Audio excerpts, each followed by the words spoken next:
말투 하나로 의외로 잘 되기 시작했다.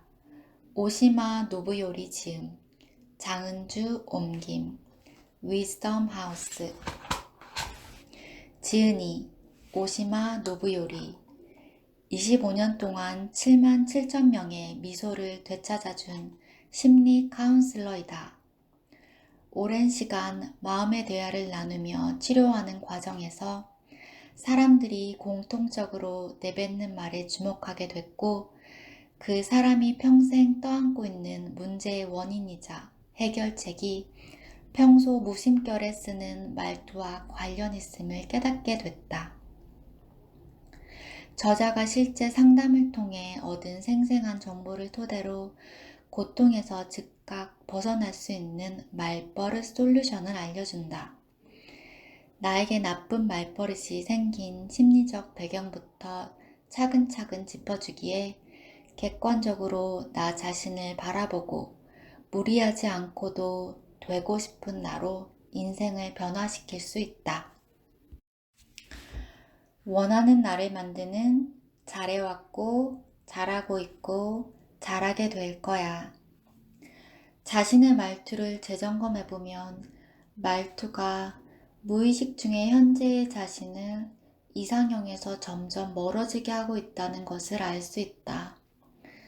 사람들에게 존경받고 싶더라도 하지만 그러니까 같은 말을 사용하면 무시당하고 얕보여 스스로 형편없는 사람이 되어버린다.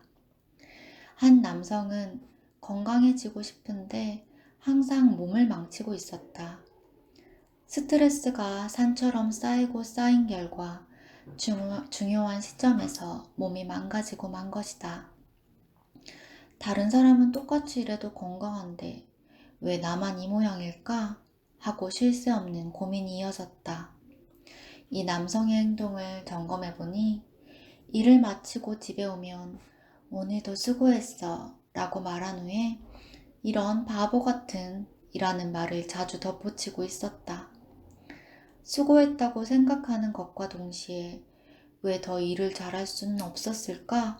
하고 반성할 거리가 떠올라 이런 바보 같은 이라고 중얼댄 것이다. 이런 경우 불쾌감을 해소하려고 텔레비전이나 인터넷 동영상을 시간 가는 줄 모르고 보는 사람이 많다. 가끔이면 모를까 이 역시 습관이 되면 불쾌감을 해소하기 위한 행동 자체가 지연되기 쉽다. 결국 수면 부족의 원인이 되기도 한다. 이런 바보 같은 이라고 자신의 행동을 반성하면 다음날 일을 잘할 수 있을까? 그런 일은 절대 없다.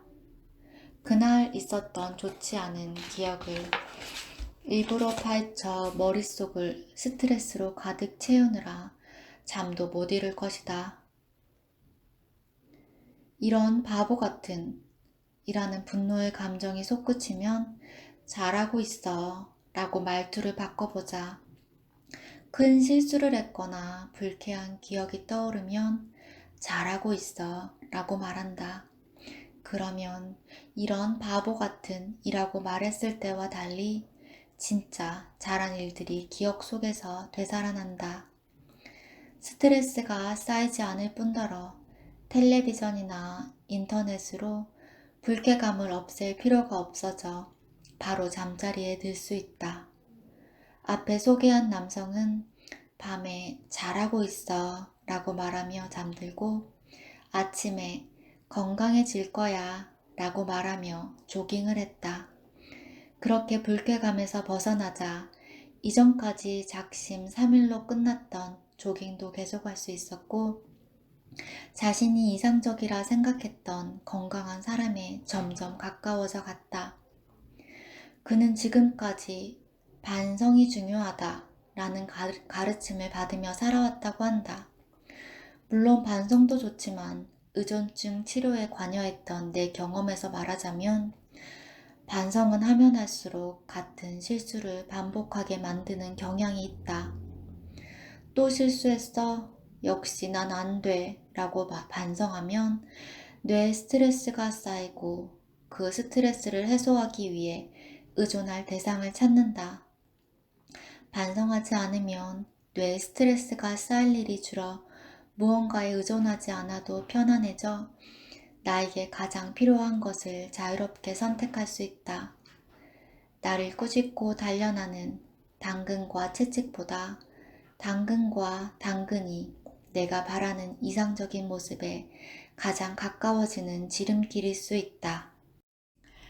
밤에 자책하지 않는 내가 되는 평범하게 잘해왔어. 공부를 못한다. 운동신경이 떨어진다. 말솜씨가 없다. 어릴 때부터 이런 컴플렉스를 가진 사람이 적지 않다. 사실 나도 이런 열등감을 극복하기 위해 오랜 시간 반성하고 노력했음에도 전혀 바뀌지 않아 고민이 많았다. 상담하러 오는 분들께 콤플렉스를 극복하기 위해 어떤 노력을 했나요? 라고 물어보면 의외로 대부분이 말끝을 흐린다. 말끝을 흐리는 이유는 노력을 지속하지 않기 때문이다. 집중력이 없어 공부를 계속할 수 없다. 운동하고 싶어도 쉽게 지치니까 도중에 포기한다.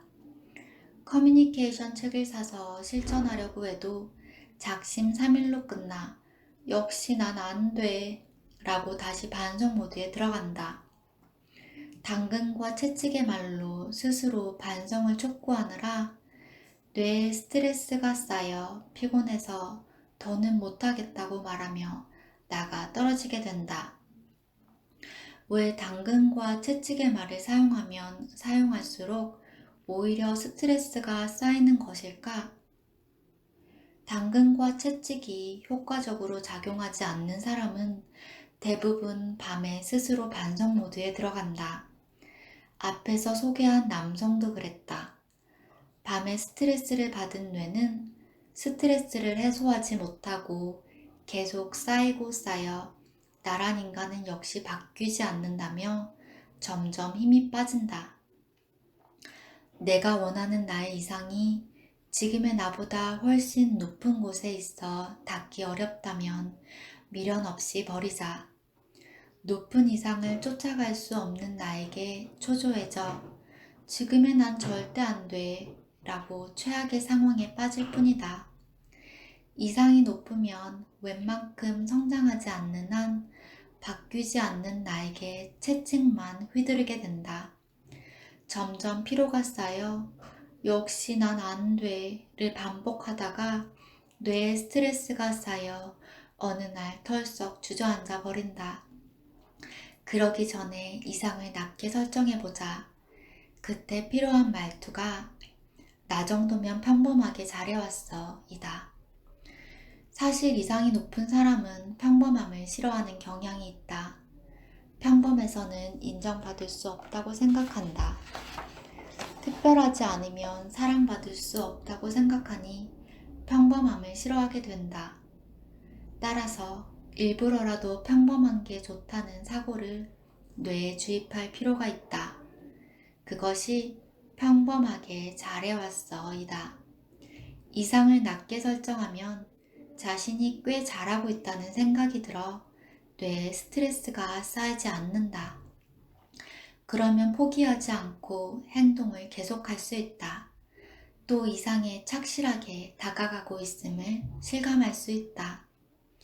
이상이 높아 한숨만 나온다면 평범함을 거부하지 말고 평범하게 잘해왔다고 인정한 후 우선 허들을 낮춰보자. 거기서부터 나는 바뀔 수 있다고 서서히 사고를 변화시키면 된다.